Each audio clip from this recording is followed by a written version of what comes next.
the creepiest thing you've heard someone at your job say? Story 1, unsettling than creepy, to be honest. I was checking the voicemail at the dialysis clinic when I opened one morning, because sometimes our patients will leave us a message the night before if they know they're going to be late or miss treatment. Sweet elderly patient had left a message that said, "I'm sorry, ladies.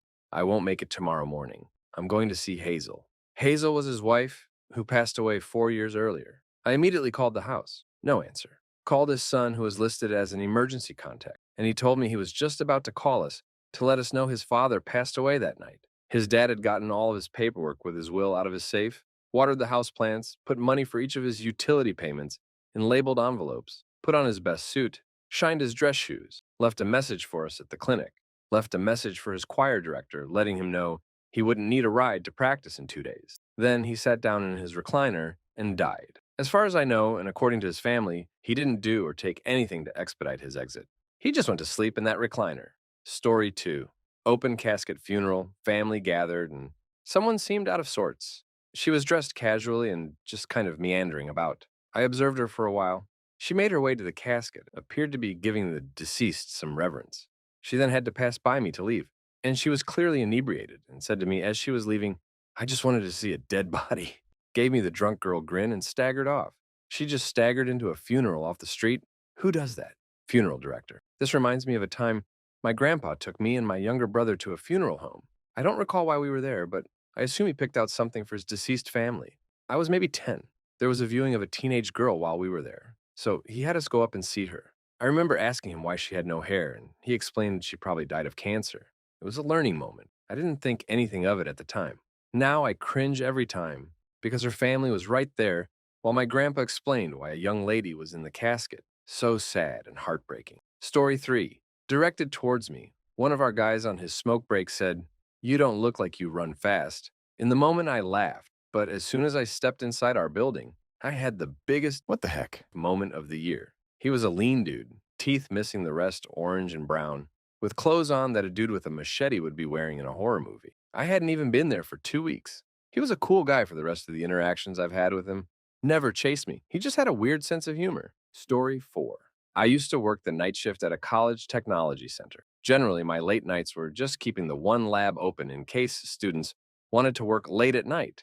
Buildings closed at 2 a.m., and my office was beside the lab in the basement. One night, every single desktop computer in the lab and office shut down all at once. We weren't scheduled to push any system updates, so I was worried something else was going on when they all restarted and all mirrored each other to bring up WordPad and text to speech. Started all chanting "Go home angst" over and over. I immediately knew it was one of the admins messing with me, but it scared the hell out of me, as it had been hours of dim basement lighting and silence when he did it. Story 5. I'm a teacher that works at the school that I went to. I've ran into a few creeps at other schools and reported who I've needed to. Students, please talk to trusted adults. And we can and will get things done. But the creepiest one I've heard came from the creep's own mouth and was from a teacher that started when I was a junior. I was talking to him in the hallway. He was a liked teacher when I went there and was still there when I came back. I brought up the valedictorian from my class. Him. Yeah, she was nice. None of you knew I was even with her back then. Me. What? Him. Oh yeah, she was a cutie patootie. Much hotter than the senior girls today. I reported that crap faster than a gunslinger. Would you believe that one of the senior girls immediately came forward? Probably doesn't like prison. Good. And I can't hear cutie patootie without feeling nauseous anymore. Story 6. I worked at a small retail store with someone I knew for many years through school. They were part of my friend group and we hung out all the time. Went bowling, to dinner, to parties at friends' houses. This person was always very kind, a bit shy, and hilarious when you got to know them. One day after work, while we were both waiting for our rides as the sun was going down and it was getting dark, they started explaining to me how they believed in aliens. They said that they know they sound crazy, but they know aliens are real. I asked them what made them believe so fiercely. I knew they did psychedelics and such, but wanted to know why they were so adamant. They explained that they had weekly meetings in the forest with the aliens. The aliens would shine a light down on them and bring them up to test them and do drugs with them. They would be up with the aliens all night and then come back to Earth and pretend it never happened. Even stranger, they claimed their mom also would join them up there. And the aliens didn't speak their language, but they implanted them both with a neurological chip so they could communicate. They also mentioned that the aliens were kind creatures, but they would take over when the time was right. This wasn't the creepiest part to me. The creepiest part to me was the darkness in their eyes when they started explaining, as if they were transported there and were explaining it from memory, like it was real. This person 100% believed what they were stating. I played along as I was feeling a bit scared. I was only 19 at the time, telling them anything was possible. And it sounded like a very interesting experience that they had. After I said that, the light returned to their eyes and they said, I really appreciate you listening to me. No one usually does this kind of stuff. Around a month later, they were arrested for attacking their partner and their partner's mother with a hammer and almost killing them in their apartment because voices told them they had to. Turns out, my longtime friend had paranoid schizophrenia and was completely undiagnosed and untreated due to the slow mental health system here. It wasn't caught or treated before the incident occurred, but police did see that there was some sort of mental break happening and got them help. It was so out of character for them to be violent. At first, I didn't believe it. I still have trouble wrapping my mind around it now in my 30s. Story 7. I interviewed this younger girl or woman, likely fresh out of high school, for a job at Spencer's. Asked her to share a leadership experience of hers. She described being one of many counselors at a Christian summer camp. And one night, they went into the campers' bunks masked with guns and brought them out one by one, saying things like, "This is what happens when you don't believe in God." She smiled through the whole thing, and I had to do everything I could to hide my absolute horror. She did not get the job. I really hope she found her way out of whatever cult she'd been a part of. FR Story 8. Definitely not the creepiest thing here, but definitely enough to give pause. Sleep meds are kicking in, so not as flowery as I could tell it. I work in a library at a reference desk. We get a lot of older folks, or people who, for whatever reason, don't have the ability to look up anything on the internet on their own. I answered a call from a man who wanted me to try and look up a specific woman. The only result with the info he gave was a missing person. He says, "Oh, how about," and gives me another woman's name and a little more info. She is also a missing person. I apologize. I can't get him more info than what I found. And he just laughs and asks if he can have my number instead. Big no from me on that one. Story 9. I'm an architect. We were renovating a big old Victorian on the northwest side of Chicago, and this married couple seemed to be using the renovation to work through their marriage problem, but not in a good way. We got caught in the middle of it. They had money to burn, and the wife was an eye surgeon, but at every opportunity to make changes, she would always opt for the most expensive option. Then she wanted to import an Italian bricklayer to make an indoor pizza oven, $17,000 more than the common sense option. This was one luxury too far for the husband, and he said, "Well, if you want to pay for that, you better start doing more unnecessary eye surgeries." Story 10.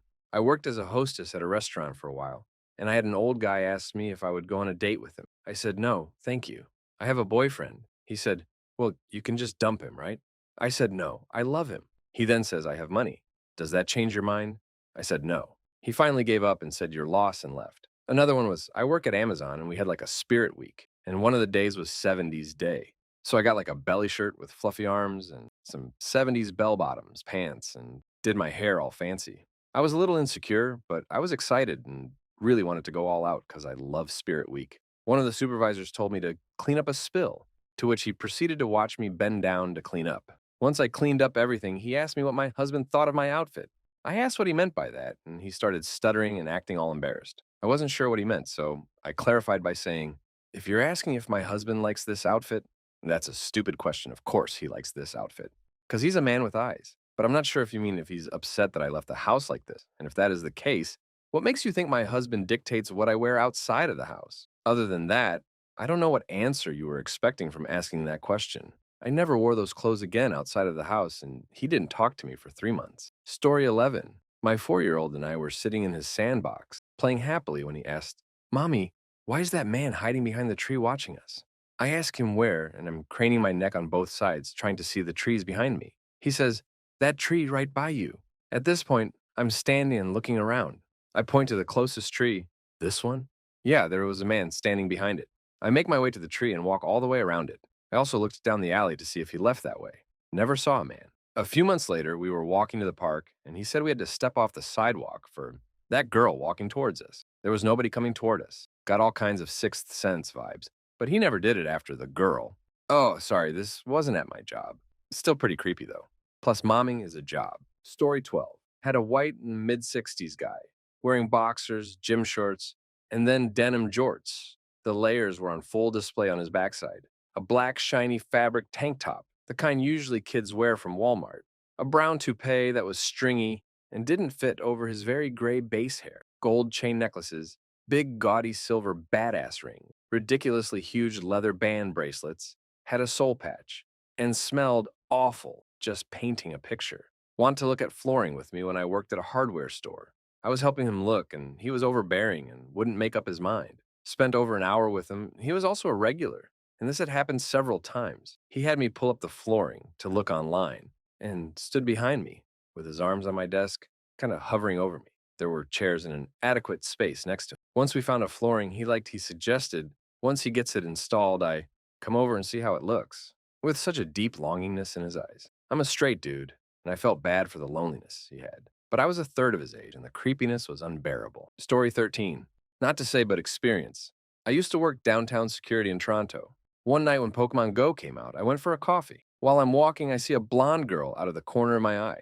At first, I don't think anything of it was an average crackhead passed out in the street, but as I'm walking away, something just seemed off. So I decide to sneak a look and see what I think is a giant circular red sheet. This is when I notice she isn't moving.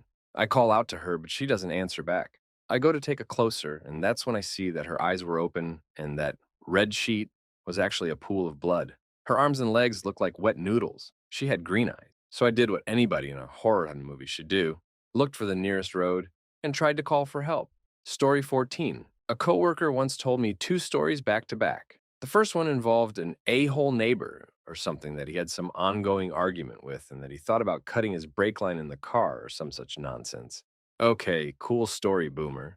But then he doesn't even take a breath or let me say anything to try and change the subject before telling me another story. The second story had great detail, but the basics go like this. He did a service job at some guy's house. The guy accused him of stealing a small handheld electronic device, pre-smartphone days, like a voice recorder, I think it was. The guy harassed a coworker for months over this device, which the coworker swears he didn't take as he actually already had one of his own anyway. The guy also worked at a gas station that coworker would use sometimes. So one night, he sees what looks like the guy in his gas station uniform shirt and hat, walking down a path into a forested area.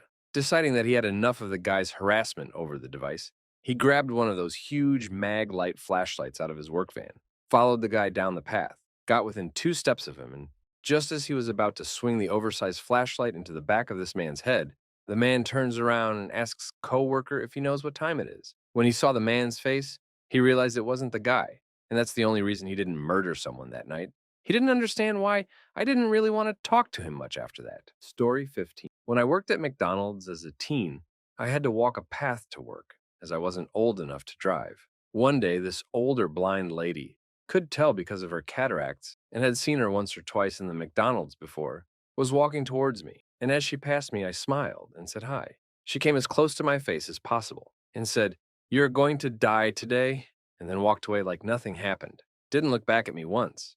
I obviously freaked out and ran to work. She came in a few weeks later, and I was paralyzed with fear when I was helping her at the register. That only lasted a few seconds, though, as I quickly realized she couldn't see me. Very weird. Did not die that day, though. Story 16. I put my 2 weeks in at the law firm I was working at. It was a family firm. Father and son were partners, the wife was the office manager, etc.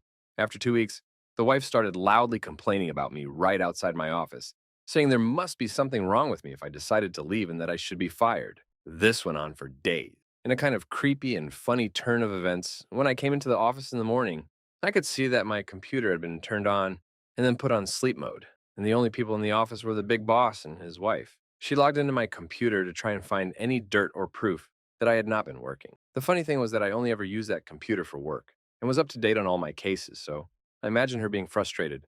Anyway, she was extremely rude to me for the entire week, and then the next week she was super nice to me. Very strange. Glad I left that place. Story 17. I got to work at the computer lab one morning. My boss and his sidekick were already there. They'd been looking at his stuff online, of course. The first thing he said to me, "You should check out these videos of Charles Manson, Bob. He had some good ideas." Well, I was taken aback by that, just a bit, and replied, "Well, he assassinated all those people." To which my boss replied, "He didn't commit the actual assassinated." I said no more after that. I worked at a university. This was in the architecture building, 10 plus floors tall. I walked down the stairs to the bottom and sat there for a few minutes. I had nowhere to go but back upstairs. Story 18. I worked at a big box store, and they hired this very weird old man for the Christmas season. He would casually talk about how his cat was telling him that Satan was working against him, and he would stare at the vegetables talking to himself for like 10 minutes at a time. When the season was ending, they told him he wouldn't be staying on, obviously, because he was a creepy weirdo. The day he found out, he came up to me and was like, "So and so, they've let me go." Then he looked me dead in the eyes and said, "Did you do this to me?" I was like, no, and walked away and privately lost my absolute crap. I was so sure that was it for me. He never came back, so maybe the cat vouched for me. Story 19 was an EMT, picking up a patient at a hospital, regular discharge, but required an ambulance for whatever reason. The nurse I was talking to get the information I needed didn't know a single thing about her patient. And when I asked why, she said, in front of her colleges, "I just don't care. Every single one of these people can just die, and I'd be just fine." No, really, I'm not joking. I didn't even know what to say, and I just stared at her. Her colleagues were just as shocked as I was, jaws dropped, eyes wide, not believing in what they'd just heard. No idea what ever happened to her after that. Unfortunately, I can't remember the hospital either. Story 20. Mine is creepy in a different way. I worked at a bakery, and some old couple showed up and started chatting with the other girl on shift. They mentioned that they're from the same town as our other coworker, who had a day off that day. They just mentioned her by name, and the girl told them exactly where the coworker lived, things about her family, etc. I piped in with, "Hey, you forgot to tell them what her doormat looks like," hoping she'd take the hint. The more I thought about it, the creepier it got. This girl was just giving away all this info so freely to someone she doesn't even know. Imagine what the wrong person would do with that information. Story 21. Once I was working a night shift factory job with two other guys. The rest of the factory was shut down for 4 days, FM, so we were the only guys there for that entire weekend. The factory was a huge place with a giant warehouse full of rows and rows of these large bins. One of the guys was a creepy old dude named Russell, who was always talking to himself. He had the palest, sickly fish belly looking skin I've ever seen. The first night, me and Tom, my other coworker at the time, were just chatting a little bit, and Russell walks up and says, "Hey, I was just thinking, you could really just end somebody and stuff their body in one of the bins in the warehouse, and they wouldn't find you for months, maybe even years." We laughed, of course, but he just stood there looking all creepy and staring at us. Then he said, "I could end you guys tonight and be on a plane to anywhere in the world before anybody got in Tuesday to find you." Then just turned and walked away. I was creeped out, but Tom and I still laughed it off. I could, however, tell that he was as creeped out as I was by the tone of his voice. Nothing ever happened, of course. But I did find out later that Russell was arrested for assassinating. Apparently, he stabbed the dude in the throat over an argument about a game of horseshoes. Story 22. Not as bad as some of the others here, but when I was working at a popular restaurant tourist attraction while in college, I had two guys at least twice my age, I was 19 at the time, come in and say, "We saw you walking to work. If we'd known you worked here, we would have picked you up." Kind of terrifying, especially with the looks they both gave me. I texted my roommate to pick me up after my shift, since there was no way I was going to walk home in the dark, knowing these guys knew what I looked like and possibly which direction my apartment was in. They both got kicked out about an hour later for causing a scene in the bar. At another job, I had a guy come up to me while I was working the service desk and show me his phone. He didn't say anything, just showed me a note that said, "I'll put you in the trunk and help them look for you," and walked off to go about his business at one of the computer stations. Since it was night and business was slow, I went to the back and told my coworkers that I was a little on edge after that. The manager wasn't there at the time, but she banned him for half a year after that. We have a big issue with human trafficking in our town. Even if it was a joke, which he said it was, you don't mess around like that, especially with people you don't know who are just trying to do their job.